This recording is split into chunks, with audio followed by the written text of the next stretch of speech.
शनि, केतु और चंद्रमा की युति को हम लगातार विचार कर रहे हैं। अगर आपका सिंह लगन का चार्ट है और आपके पंचम भाव में अगर ये कंजक्शन बन रहा है, तो कुछ इस प्रकार से आपके लगन चार्ट में ये प्लेसमेंट आपको दिखेगी, जहाँ पर ये तीनों ही प्लैनेट आपके चार्ट में धनु राशि में स्थित होंगे। देखिए, तीनों प्लैनेट का पंचम भाव में आना आपको काफ़ी ज़्यादा गहरे प्रभाव दिखाता है।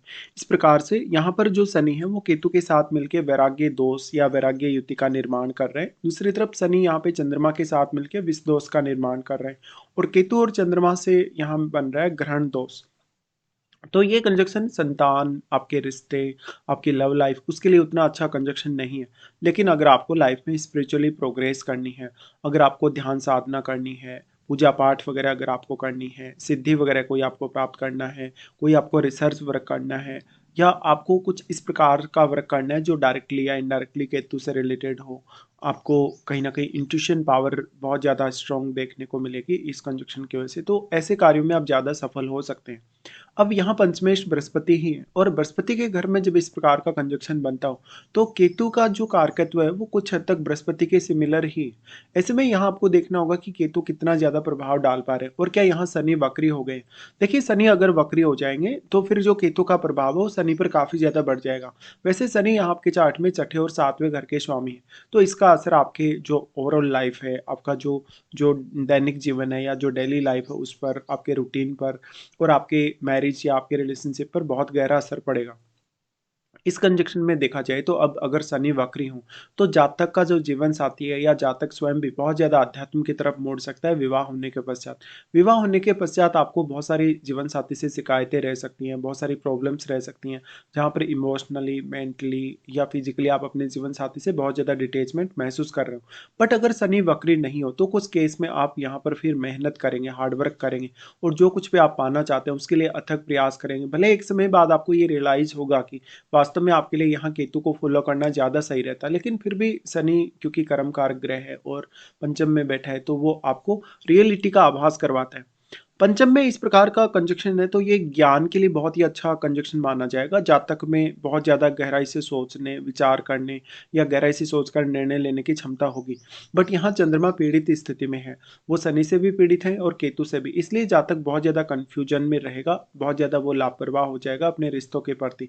जातक हालांकि अपने रिश्तों से इमोशनली या मेंटली बहुत ज़्यादा कनेक्टेड भी फील करेगा, लेकिन कहीं ना कहीं वो बहुत जल्दी डिटेच हो सकता है, या उसकी अपेक्षा के हिसाब से रिश्ते में जो भी लोग हैं वो रिएक्ट नहीं कर रहे हो। देखिए, ऐसा जो कंजक्शन है वो आपकी मानसिक तौर पे बहुत ज़्यादा अस्थिरता दे सकते हैं आपको।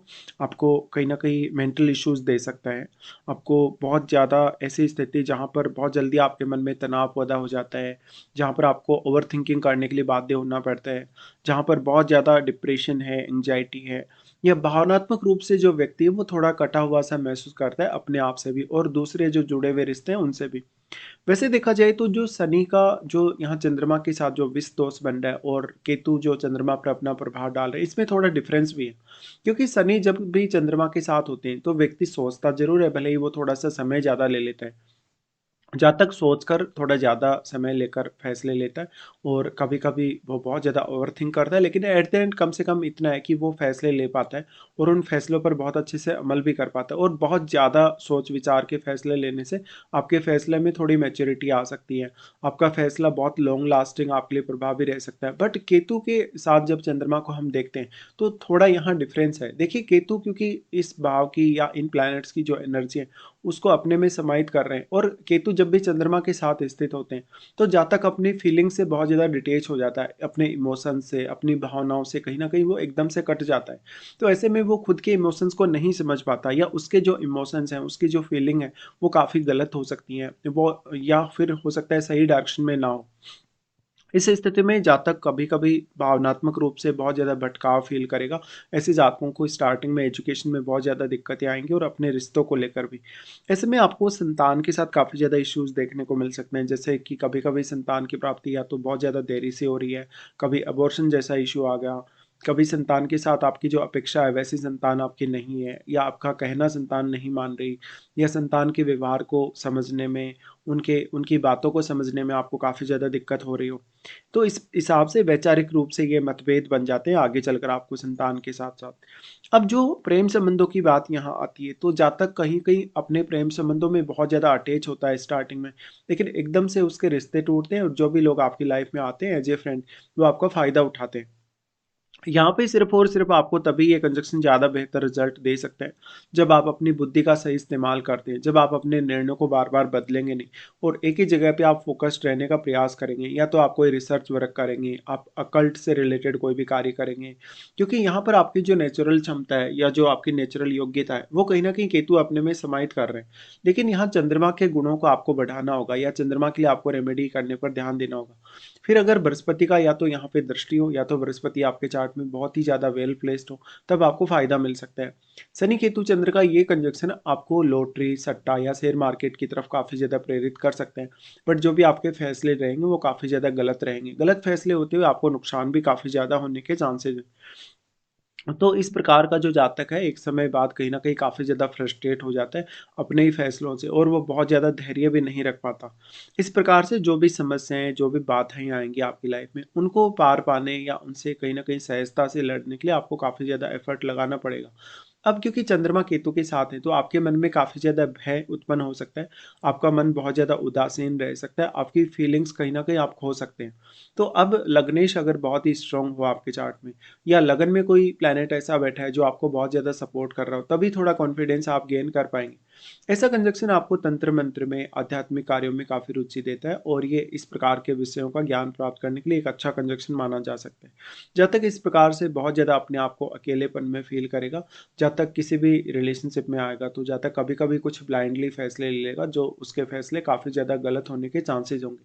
अगर हम यहाँ शनि की दृष्टियों के हिसाब से विचार करें, तो शनि सबसे पहले अपने ही घर पे प्रभाव डालते हैं, आपके 7वें घर पे। देखिए शनि वक्री होकर अगर ये दृष्टि डालेंगे, तो वो आपको जीवन साथी से काफ़ी डिटैच कर सकते हैं, इवन आपका जीवन साथी काफ़ी आध्यात्मिक या धार्मिक हो सकता है। बट शनि मान लो वक्री नहीं है, सामान्य स्थिति में है, और तब ऐसी दृष्टि अगर शनि डालेंगे, तो ये थोड़ा ज़्यादा अच्छा है आपके लिए। इस वजह से आपका जो जीवन साथी है, उसके साथ आप बहुत ज़्यादा प्रैक्टिकल रहें। जीवन साथी का सपोर्ट भी आपको काफ़ी अच्छा मिलने के चांसेज़ हैं। तो यहाँ शनि आपका जो भी स्पेसिफिक पर्पज़ है, चाहे अपना बिज़नेस पर्पज़ है, रिलेशनशिप का पर्पज़ है, वहाँ पर आपको काफ़ी ज़्यादा ज़िम्मेदारी देने का कार्य करेगा। आपको काफ़ी सीरियस बनाएगा, आपको जो भी चुनौतियाँ हैं, जो भी संघर्ष आपकी लाइफ़ में आने वाले हैं, उनसे दूर ले जाने का काम करेगा। बट शनि स्वयं वक्री होकर अगर ऐसी दृष्टि डालें, तो जीवन साथी के आध्यात्मिक रूप से डेवलप होने के चांसेज़, या जीवन साथी के आने के बाद आपके कहीं न कहीं आध्यात्म की तरफ झुकने के चांसेज़ काफ़ी ज़्यादा बढ़ जाते हैं। फिर इस स्थिति में यहाँ जो बैठा प्लैनेट है, वो भी आपके लिए बहुत ही मैटर करेगा, क्योंकि शनि की दृष्टि उस प्लैनेट पे पड़ेगी, तो वो शनि से सबसे ज़्यादा प्रभावित होगा, क्योंकि वो शनि के घर में है और उनके मूल त्रिकोण घर में भी है। अब फिर इनका जो प्रभाव है वो आ जाता है आपके यहाँ पे 11वें घर पे, तो 11वें घर में ऑलरेडी राहु स्थित होंगे, जहाँ पर राहु के साथ भी कोई ग्रह आपके चार्ट में हो सकता है। बट यहाँ पे जो तीनों प्लैनेट्स का जो प्रभाव है, उस वजह से आपको देखना पड़ेगा कि क्योंकि यहाँ पर राहु स्थित है, तो राहु का प्रभाव भी यहाँ पर है पंचम पर। बट इनके बीच में 180 डिग्री का एंगल है राहु और केतु के बीच में। इसलिए राहु अपना यहाँ पे ज़्यादा प्रभाव नहीं डाल सकते। हालाँकि वो अपने प्रभाव के थ्रू यहाँ पर चंद्रमा और शनि को तो बहुत ज़्यादा प्रभावित कर सकते हैं, बट वो केतु को उतना ज़्यादा प्रभावित नहीं कर सकते, क्योंकि दोनों के बीच में जो 180 डिग्री का एंगल है, उस वजह से ऐसा होगा। तो जब तक कि आर्थिक रूप से काफ़ी ज़्यादा अनिश्चितता का सामना उसको करना पड़ेगा, जो भी वो आर्थिक फैसले लेता है, उसको लेके जब तक को बहुत गंभीरता से विचार करना रहेगा। ऐसा जब तक अक्सर ये फ़ील करेगा कि कहीं न कहीं वो अनिश्चित रूप से अपने डिसीज़न ले रहा है, और उसका अपने इमोशंस पे कंट्रोल नहीं है। जहाँ तक हो सकता है बहुत ज़्यादा प्रैक्टिकल नहीं है, बहुत ज़्यादा इमोशनल है। या फिर आपको देखना पड़ेगा कि यहाँ पर जो अन्य प्लैनेट्स का प्रभाव है, जैसे कि क्योंकि राहु के साथ भी कोई प्लैनेट यहाँ स्थित हो सकता है, और क्योंकि केतु भी यहाँ उच्च के और राहु भी इधर उच्च की स्थिति में होंगे। तो जो राहु के साथ बैठा ग्रह है, उसको राहु काफ़ी ज़्यादा एम्प्लीफाई करेंगे, या उसको काफ़ी मल्टीप्लाई करेंगे। तो वो ग्रह यहाँ राहु की तुलना में अपना ज़्यादा प्रभाव डाल पाएगा आपके पंचम भाव पे। इसके साथ-साथ फिर अगर देखा जाए, तो यहाँ बृहस्पति की प्लेसमेंट भी उतनी ज़्यादा महत्वपूर्ण है कि बृहस्पति का अगर या तो आपके 11वें घर पे दृष्टि है, आपके पंचम घर पे दृष्टि है, इवन अगर लगन पे दृष्टि है, तो आपके लिए काफ़ी अच्छा साबित हो सकता है। फिर यहाँ पे जो आपके सप्तम भाव में बैठा प्लैनेट है, वो काफ़ी इंपॉर्टेंट हो जाएगा, क्योंकि वो प्लैनेट आपके लगन को डायरेक्टली प्रभावित करेगा, और आपके बाकी कुछ अन्य भावों को भी। फिर अगर देखा जाए प्रभाव के हिसाब से, तो शनि का प्रभाव आ जाता है दूसरे घर पे, जहाँ पर शनि आपको फैमिली रिलेटेड मामलों में बहुत ज़्यादा अनुशासित बनाने के लिए कार्य करेंगे। साथ ही साथ फैमिली के साथ थोड़े बहुत वाद विवाद या थोड़े बहुत झगड़े वगैरह हो सकते हैं, या थोड़ा मनमुटाव जैसी स्थिति हो सकती है। तो यहाँ पैसे को लेके, स्पेशली धन को लेके, अर्निंग्स को लेके काफ़ी उतार चढ़ाव दिख सकता है, और जो जो भी आप फैसले लेने वाले हैं अपनी अर्निंग या अपने सेविंग्स के लिए, उनमें बहुत ज़्यादा अस्थिरता दिखेगी। ऐसा जब तक थोड़ा बहुत लालची हो सकता है कभी कभी, और वो सट्टा लॉटरी वगैरह में ज़्यादा इन्वॉल्व हो सकता है। लेकिन शनि अगर वक्री होकर ऐसी दृष्टि डाल रहे हैं तो कुछ खास उतना ज़्यादा फायदा आपको नहीं मिलने वाला, बट शनि वक्री नहीं हो तो फिर भी आप अपनी जिम्मेदारियों को पूरा करने के लिए आगे बढ़ सकते हैं। फिर डिपेंड करेगा कि आपके चार्ट में, क्योंकि चंद्रमा 12वें घर के लॉर्ड हैं, तो 12वें घर में बैठे हुए प्लैनेट और आपके छठे और 7वें घर में बैठे प्लैनेट का रोल बहुत ज़्यादा इंपॉर्टेंट होगा। चंद्रमा यहाँ आपकी माता जी को रिप्रेजेंट कर रहे हैं। देखिए, चंद्रमा माता जी को रिप्रेजेंट कर रहे हैं, तो अब माता जी के साथ आपका जो रिलेशन है वो कहीं ना कहीं काफ़ी प्रभावित होगा। आपकी मदर के साथ आपकी अंडरस्टैंडिंग हो सकता है प्रॉपर नहीं हो, माता जी के साथ आपका जो कन्वर्सेशन है वो प्रॉपर नहीं हो, और एक दूसरे को अंडरस्टैंड करने में आपको काफ़ी ज़्यादा दिक्कतें आ रही हो। इसके साथ साथ ये स्थिति फिर संतान के लिए और बाकी कुछ अन्य मामलों के लिए उतनी बेहतर साबित नहीं होती। तो शनि केतु और चंद्रमा का ये कंजक्शन बहुत सारे ऐसे चेंजेस आपकी लाइफ में ला सकता है, जहाँ पर वो आपकी मेंटलिटी को पूर्ण रूप से बदल सकता है। आपकी सोच, आपके सोचने के तरीके, विचार करने के तरीके या फैसले लेने के तरीके को बहुत ज़्यादा बदल सकता है। तो यहाँ पर आप अपना कोई भी पर्टिकुलर प्रोफेशन देख रहे हैं, अपना कोई भी प्रोफेशन चुनने के लिए प्लानिंग कर रहे हैं, तो केतु से रिलेटेड फील्ड को ज़्यादा प्रायोरिटी देंगे अगर आप, तो आपके लिए ज़्यादा अच्छा होगा। हालांकि आपको इंट्यूशन पावर काफ़ी अच्छी होगी, तो दूसरों को आप अपनी जो क्षमताएं उनसे काफ़ी प्रभावित कर सकेंगे। बट ऐसा कंजक्शन है तो बहुत ज़्यादा लालची आपको नहीं बनना चाहिए, चाहे वो रिलेशनशिप का मामला है, चाहे आपका धन संबंधी मामला हो।